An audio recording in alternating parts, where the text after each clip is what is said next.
keadaan teman-teman baik-baik saja ya. Oh ya, pandemi seperti ini jangan lupa untuk tetap belajar, karena hakikatnya seorang pembelajar adalah harus belajar dimanapun, bersama siapapun, dan juga dalam keadaan apapun. Perkenalkan, nama saya Yulianti Daulay, saya guru pengampu mata pelajaran fisika. Jangan underestimate dulu. Pasti yang kalian pikirkan ketika mendengar kata fisika itu terlintas apa? Sulit, ribet, banyak rumusnya. Karena kalian belum kenal, makanya kalian jadi nggak ngerti fisika. Katanya kan tak kenal maka tak sayang. Kita kenalan dulu yuk sama fisika. Teman-teman, tanpa kita sadari sebenarnya dari manusia dahulu sampai detik ini itu sudah menerapkan ilmu fisika. Contohnya, saat peradaban dulu manusia yang belum tahu tentang pengetahuan, tapi secara harfiahnya mereka sudah diberikan oleh Allah Subhanahu wa Ta'ala untuk berpikir. Makanya kenapa perbedaan manusia dengan makhluk lainnya adalah di akal. Nah, coba deh ingat-ingat kalau semisalnya orang terdahulu mereka itu belum tahu pengetahuan, tapi mereka sudah tahu bahwa dengan membiasakan kedua bentuk akan menghasilkan percikan api. Nah, mereka juga tahu kalau semisalnya api itu sudah berbisa. Mereka juga tahu kalau semisalnya api itu bisa dimanfaatkan sebagai memasak makanan, menghangatkan tubuhnya. Bahkan mereka juga menggunakan api untuk memerangi gua-gua mereka sebagai tempat tinggal. Dan tanpa disadari juga, sebenarnya manusia saat itu sudah berinteraksi dengan para batu-batuan. Bahkan manusia saat itu sudah berinteraksi dengan bebatuan. Tapi bukan ngomong ya, bukan manusianya ngomong sama batu, tapi sesuatu yang dilakukan terhadap batu bisa menghasilkan benda-benda yang dapat menyokong kehidupannya saat itu. Dan juga tanpa sadar manusia sudah sering memindahkan bebatuan tersebut. Nah, itu teman-teman dari zaman dahulu. Jadi sebenarnya itu sudah ada ilmu fisika. Ketika manusia mengalami penambahan ilmu pengetahuan, akhirnya banyak faktor-faktor yang manusia pikirkan saat itu untuk menambah wawasannya. Contohnya adalah Mesir, daerah di antara dua sungai negara India dan juga Cina, merupakan salah satu daerah yang sangat maju dan jaya pada saat itu. Jangan salah loh, perkembangan ilmu pengetahuan itu banyak banget dari Mesir. Nah, teman-teman, kenapa ya kok bisa Mesir?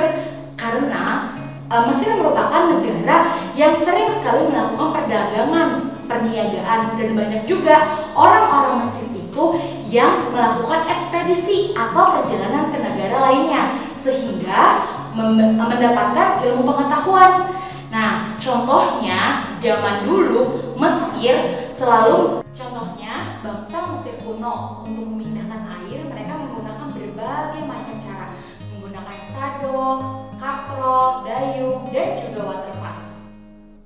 Bangsa Babilonia menggosokkan barang-barang mineral ataupun melapisi bejana-bejana yang terbuat dari tembaga dan melapisinya dengan logam untuk pencegahan karatan. Mungkin saat itu manusia-manusia tersebut belum mengetahui ada istilahnya karatan. Bersama dengan berjalannya waktu, ilmu fisika terus akan berkembang. Nah, saat ini sudah era 4.0 atau terkenalnya industri 4.0. Teman-teman tahu nggak sih, ternyata bukan hanya bagian industri, tapi pendidikan sudah masuk ke dalam pendidikan 4.0, yaitu memanfaatkan teknologi. Contohnya apa? Gadget yang teman-teman gunakan itu merupakan salah satu pengaplikasian dari ilmu fisika. Terus kalau misalnya teman-teman yang sudah biasa menggunakan kendaraan, itu juga merupakan salah satu pengaplikasian fisika. Tanpa disadari ketika teman-teman mempercepat speedometernya, maka teman-teman akan menghasilkan percepatan. Ketika teman-teman melambatkan kecepatan dari speedometer tersebut, maka teman-teman akan mengalami perlambatan. Masuk games yang teman-teman tahu nggak akan bisa teman-teman mainkan sampai saat ini kalau tidak adanya penerapan fisika. Nah, banyak banget kan semua yang ada di dalam kehidupan kita sehari-hari itu berkaitan dengan fisika tanpa kita sadari. Bahkan teman-teman peringatan aja itu ada salah satu faktor fisikanya loh. Ilmu fisika adalah salah satu cabang ilmu alam.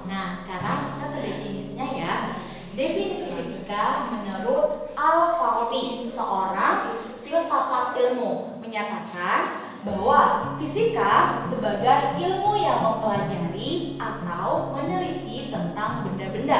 Bagaimana cara pembentukannya dan buat apa sih benda tersebut diciptakan. Nah, pengertian yang kedua dari Ibnu Khaldun di dalam kitabnya Al-Muqaddimah.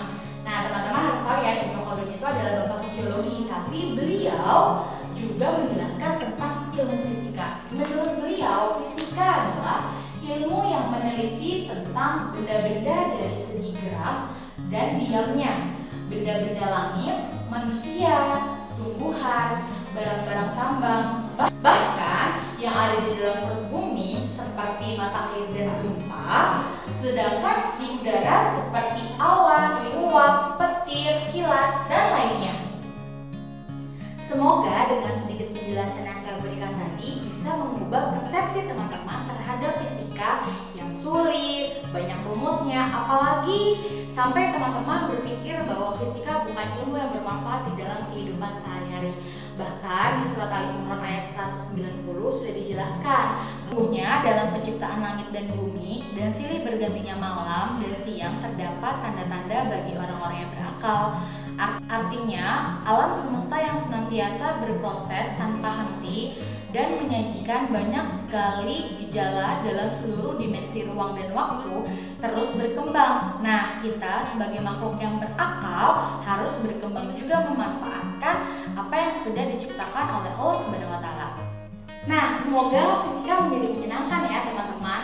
Karena hal-hal yang tidak menyenangkan dalam proses pembelajaran dikarenakan kitanya yang tidak mau berusaha lebih.